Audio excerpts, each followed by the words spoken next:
You're still watching The Lead with myself, Mfundo Mabalane. Now, will there be election reruns of the 2021 local government elections in some municipalities? Well, political parties have until next Tuesday, that's the 23rd of November, to form councils, and to date parties struggles to agree, parties are struggling to agree on a way forward. The Joburg and Ekurhuleni inaugural council meetings have been postponed until Monday, and Tshwane is also postponed. For more on this, we are joined by political analyst Professor Dirk Kotze. Professor, thank you very much for your time this afternoon. Perhaps to start with the recent developments, we know that Tshwane as well as Ekurhuleni asked for that postponement, or at least to have them a bit later on. Your take on some of these issues where we're seeing parties not finding each other at this point? Well, the fact is there is still 5 days left. So it isn't that there isn't a compelling reason that they must meet today or tomorrow or any other day before then. It is a matter of convenience actually to meet earlier on once they have an agreement. The bigger the coalition group will be, the coalition government will be, the more difficult obviously it is to negotiate it. And in the case of Tshwane, for example, it looks like it might include 5 parties. But to get agreement about that is not very easy. And the reason for that is that they don't negotiate only about Tshwane. In many cases, parties negotiate across the board for also positions in other councils. So position in councils become linked to each other. And that complicates the negotiations. If it was only for Tshwane or only for Ekurhuleni or only for Johannesburg, it would have been much easier. But the approach that was followed by, or is followed by most parties, or many parties now, is that of linking them, especially the smaller parties, because ultimately it will benefit them in cases where they don't have a lot of seats in a particular council. But then certainly then speaks of possibly needing more time. I know Salga is one that has been concerned about the limited time, but then many have argued that you also don't want to prolong this process because you'll have a municipality without political oversight for a longer period. Your take on that, would you be one that advocates for a longer period to make these very important decisions and sign on those agreements? Well, 2 weeks, they've been given 2 weeks since the 9th when it was officially gazetted. That is already longer than the 14 days since the elections were announced by the IEC at their election center. So it has been quite some time already that parties knew about what they will have to do. But certainly we want to avoid what is happening in other countries, where, for example, in Germany it took 6 months, where in the Netherlands it can easily take more than a month. So we would like to avoid situations like that. In some cases, it might be a little too short in order to do it. But I would rather go for the shorter period than an open-ended time period or a period that is too long, because that will delay ultimately the implementation of it.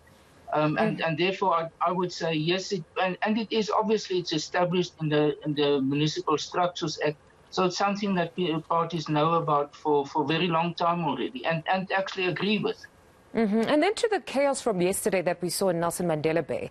I mean, as we were listening there, we understand that the acting municipal manager's period had lapsed, in fact, according to the MEC.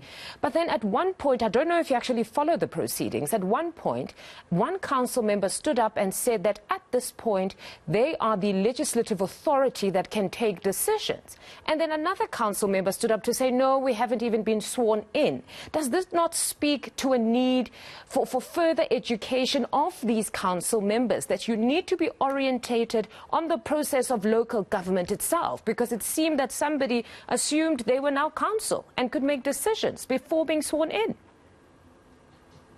Yes, that is indeed so. I think generally speaking, first of all, starting with the election, voter education was clearly lacking. For voters as well as officials, as well as other the politicians also. So it's certainly something that acquires attention from us, where I am at the universities, from the IEC, from churches, everywhere else. At the same time, it's ongoing sort of training needs to be done also for councillors. They are supposed to go through an orientation process right in the beginning now but that's once the council has been established. But these are certainly sort of civic education elements that must be attended to very urgently. I think where there is sometimes a problem, and Nelson Mandela Bay is not the only example of it. It has been, even in Tshwane, before this election, there's questions about who's the officiating official at times of elections, for example, during the time of a motion of no confidence or the election of a speaker or the mayor, and in terms of legislation, it must be the city councillor, the city manager. But the city manager is not one of the officials elected. So it's an official of the council itself. And I think this component, which is quite unique, because if you think about how the president is elected in parliament, is by a judge.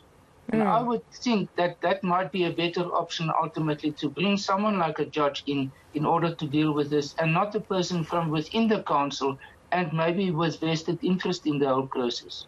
No, finally, just speaking of the vested interest, I know that what we're seeing now happening in eNCA, particularly where we had the acting municipal manager there as well, being forced today. I know they've gone to court. The mayor-elect, Papas, has gone to court to actually force the acting municipal manager to, in fact, call the first sitting. When you speak of vested interests, are we possibly going to see here municipal officials that might still have loyalty to the erstwhile administration and somehow frustrate the process? Not to say that it's the case here, but could something like that very well take place in other municipalities? Yes, that is indeed, and that is what I had in mind when I made this earlier comment. The same happened in Tshwane, as I mentioned, where there was a cloud hanging over the city manager about accusations of corruption, and then the question is, what is the status of this person? This is now more or less the same type of situation. The point is those officials are ultimately appointed by a government, by a former government, local government.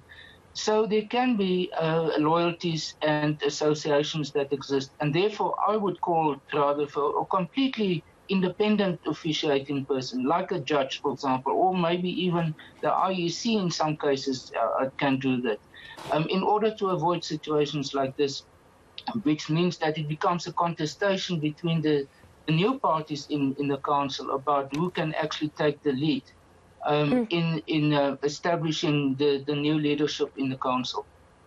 Professor, it's always a pleasure to have you with us. Unfortunately, we've run out of time. That was Professor Dirk Kotze, a political analyst, talking to us on just the developments around the coalitions. We know right now that the eNCA's mayor-elect has in fact filed papers to force the acting MM to actually call their first sitting, and we're seeing collapsing of sittings across South Africa. We'll give you more as those coalition agreements and conversations develop.